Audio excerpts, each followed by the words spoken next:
Assalamualaikum dan salam sejahtera. Saya Nur Akmal binti Jamhari di 2016-207920 ingin membincangkan tentang kelestarian sumber air di Malaysia, masalah dan prospek.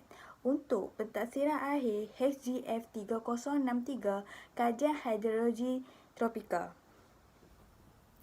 Malaysia yang terletak berhampiran dengan garisan khatulistiwa menjadikannya sebuah negara yang beriklim tropika lembap. Iklim ini dicirikan dengan keadaan yang panas dan lembap sepanjang tahun dengan purata suhunya di antara 22 darjah Celsius hingga 32 darjah Celsius. Selain itu, Malaysia menerima hujan sebanyak 2030 mm sepanjang tahun dan kadang-kadang mencapai 5000 mm di kawasan yang amat lembap dan lebih kurang 1500 mm di kawasan kering seperti Ulu Tembeling. Hujan yang banyak ini biasanya berlaku pada musim monsun timur laut yang bertiup dalam bulan November hingga Februari, terutamanya di kawasan pantai timur semenanjung Malaysia. Dan pada musim monsun barat daya pada bulan Mei hingga Ogos yang berasal dari Pulau Sumatera ke kawasan pantai barat semenanjung Malaysia. Kedua-dua monsun ini juga menyebabkan berlakunya ribut petir yang mana menyebabkan banjir di beberapa kawasan di negeri Selangor. Berdasarkan keadaan tersebut, sepatutnya Malaysia mewah dengan sumber airnya. Walau bagaimanapun, keadaan sumber air dewasa ini menunjukkan keadaan di sebaliknya. Ini kerana permintaan terhadap air semakin meningkat tahun demi tahun dengan pertambahan populasi yang tinggi serta pembangunan fizikal yang besar. Malah abad ke-21, Malaysia akan menuju sebuah negara maju, tentunya memerlukan bekalan air yang banyak serta mencukupi. Sungguh pun demikian, perlu disedari bahawa walaupun negara menerima hujan yang banyak sepanjang tahun, namun tidak semua kawasan mengalami keadaan ini. Tambahan lagi, negeri Perlis, Pulau Pinang dan Melaka mempunyai sumber air yang sedikit. Okey, negeri Kedah meskipun mempunyai sumber air yang banyak, namun berlaku juga masalah kekurangan air, ekoran pembukaan kawasan padi yang luas serta memerlukan air yang banyak. Begitu juga halnya di Lembah Kelang, berlaku masalah yang sama kesan daripada pertambahan penduduk dan kegiatan perindustrian. Keadaan ini dapat menjelaskan bahawa negara mengalami kekurangan air yang serius meskipun fakta iklim menyatakan negara menerima hujan yang banyak. Okey, masalah sumber air di Malaysia yang terdapat di Malaysia masalahnya yang pertama ialah pembangunan yang terlalu pesat. Pembangunan merupakan agenda utama bagi sebuah negara. Di Malaysia, sejak negara mencapai kemerdekaan, kegiatan pembangunan telah dijalankan oleh penjajah sebelum merdeka lagi.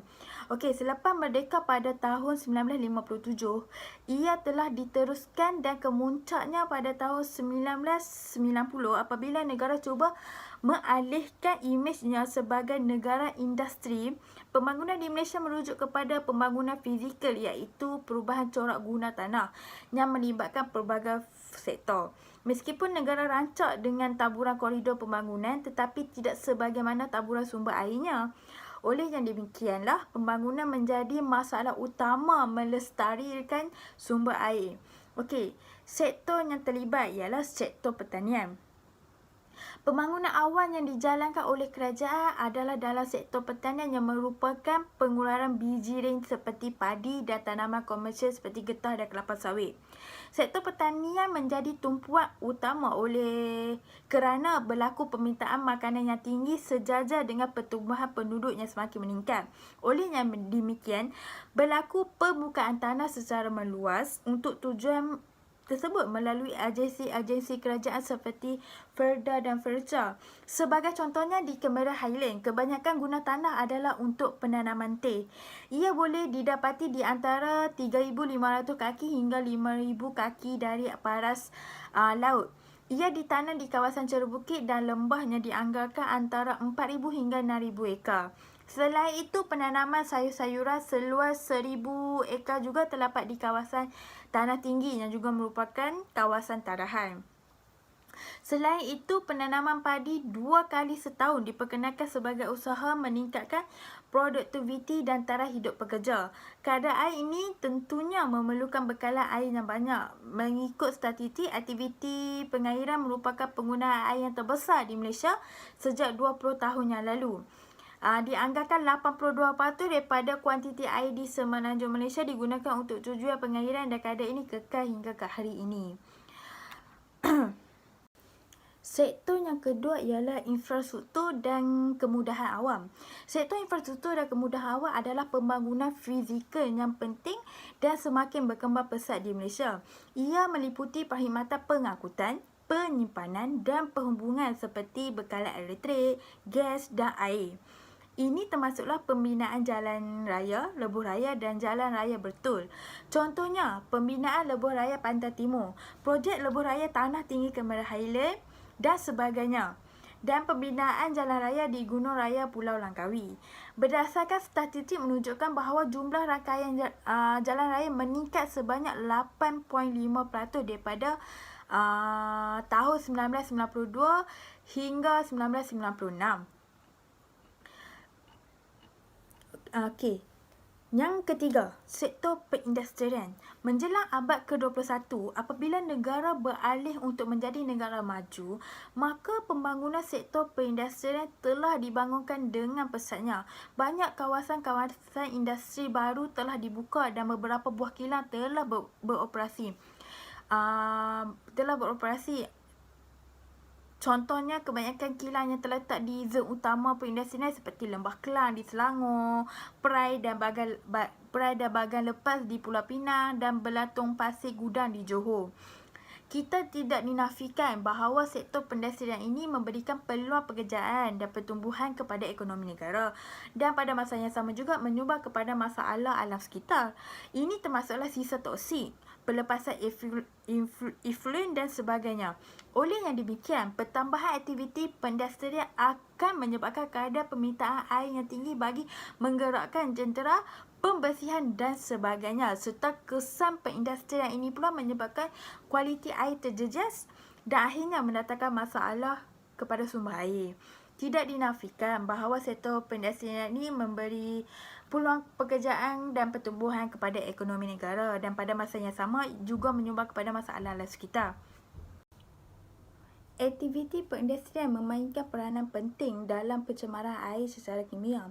Bahan buangan industri sangat banyak dibuang ke dalam sungai, tasik dan laut. Ia terdiri daripada plumbum, deterjen, merkuri, asid sulfurik, asid hidrofolik, fenol, amonia dan lain-lain lagi. Apabila sisa-sisa buangan ini mengalir dalam ekosistem air, unsur-unsur ini akan membawa kesan negatif terhadap sungai, malah hidupan lain dan manusia itu sendiri. Sektor yang keempat ialah sektor komersial. Pertumbuhan ekonomi Malaysia telah menyebabkan pusat komersial tumbuh seperti cendawan. Beberapa pusat komersial baru muncul dan berkembang. Pusat komersial ini didapati penuh dengan bangunan di mana permukaan tanah diseliputi asfal yang tidak mampu menyerap air. Proses interpersepsi ketika hujan di beberapa kawasan sangat sedikit hasilnya. Peratus meningkat hujan yang turun menjadi aliran permukaan. Bila hujan turun, jumlah air yang banyak dalam bentuk aliran air permukaan masuk ke saluran yang berdekatan dalam tempoh masa yang singkat. Kebanyakan kes menunjukkan saliran yang digunakan tidak mampu menangkut jumlah air yang banyak, menyebabkan berlakunya banjir kilat. Kejadian ini selalu berlaku seperti di Kuala Lumpur dan masalah ini juga berlaku di Seremban, Penang, Ipoh, Kuantan dan Johor Bahru. Pusat komersial yang kecil seperti di Kajang mula menghadapi masalah yang sama setiap kali hujan turun. Ini menunjukkan bahawa pembangunan tidak berlaku secara serentak dengan perubahan dalam alam sekitar. Sektor yang kelima ialah sektor kediaman. Selain itu, pembinaan kawasan pertempatan baru berkembang dengan pesatnya di seluruh negara. Kebanyakan bandar-bandar di Malaysia dibangunkan untuk memenuhi permintaan penduduk yang semakin meningkat terhadap sektor ini. Sejajar dengan ini, pembinaan pertempatan telah berubah ke kawasan pinggir-pinggir bandar, ekoran tanah yang semakin terhad di kawasan bandar. Pada masa yang sama juga, trend pembangunan pertempatan cenderung dijalankan di kawasan yang mempunyai kecerunan yang tinggi seperti di kaki bukit maupun di kawasan tanah tinggi. Ini termasuklah pembinaan hotel secara besar-besaran di Kemaran Highland dan negeri Selangor serta negeri lain yang bukan sahaja melibatkan pembinaan perumahan tetapi kegiatan ekonomi yang lain. Okey, tidak terkecuali juga pembinaan projek-projek mega seperti Kuala Lumpur International Airport KLIA, Multimedia Super Corridor MSC, Cyberjaya, Kuala Lumpur City Centre KLCC dan juga Pusat Pentadbiran Baru Kerajaan Pusat di Putrajaya. Kesemua pembangunan ini akan merancang kegiatan pembangunan lain termasuklah sektor kediaman maupun pembinaan infrastruktur, dan yang lebih mustahak adalah bekalan air bersih yang menjadi syarat utama sesebuah pembinaan. Tambahan lagi, limpahan populasi juga akan menambahkan lagi permintaan air, dan keadaan ini sudah tentu memberi tekanan yang hebat dari segi keupayaan pembekalan air di tempat-tempat yang baru dibangunkan. Kesan pembinaan bangunan-bangunan untuk kediaman telah menyebabkan tanah dibersihkan dan mendedahkannya terhadap pelbagai masalah seperti hakisan, pembendapan, banjir, pergerakan tanah dan seumpamanya. Tambahan lagi, telah menjadi trend pemaju-pemaju membina bangunan yang tinggi di kawasan tanah tinggi. Ia telah menyebabkan kestabilan cerun terganggu kerana ia sangat bergantung dengan keadaan cuaca, apatah lagi di Malaysia. Akhirnya, proses hidrologi seperti proses intersepsi, proses infiltrasi tidak berlaku, menyebabkan berlaku aliran air permukaan yang mengalir ke sungai dan terjadinya banjir kilat. Fenomena banjir kilat di kawasan bandar seperti Bandaraya Kuala Lumpur sering berlaku sejak akhir-akhir ini dan ia telah menular ke pusat bandar-bandar lain. Okey, last sekali adalah lain-lain sektor. Pembangunan fizikal yang lain termasuklah pertambahan pusat rekreasi, padang golf, institusi dan sebagainya. Di negeri Selangor saja telah terdapat lebih 100 padang golf yang beroperasi dan memerlukan kuantiti air yang banyak. Melihat kepada pembangunan fizikal yang besar ini, memerlukan satu pembangunan yang seimbang. Ini kerana pembangunan yang saja ada cukup mendatangkan masalah kepada alam sekitar, khususnya sumber air. Bukan setakat pengurangan kuantiti, malah kualiti sumber air turut terjejas. Oleh yang demikian, penganjur-penganjur pembangunan mesti menyedari perkara ini dan cuba mencari petunjuk dalam pengurusan sumber air. Kesimpulannya, keadaan sumber air di Malaysia tidak lagi dikatakan mewah. Ini kerana telah berlaku krisis air beberapa kali yang menunjukkan bahawa sumber air negara dalam keadaan tertekan. Krisis air yang berlaku bukan sahaja dialami di negeri Selangor tetapi berlaku di beberapa buah negeri seperti Melaka, Johor, Kedah dan Pulau Pinang. Ekoran kejadian krisis ini juga menunjukkan kepada kita bahawa ia disebabkan oleh beberapa faktor seperti faktor iklim, aktiviti pembangunan, kebergantungan tinggi terhadap air permukaan dan sebagainya lagi. Sekian, terima kasih.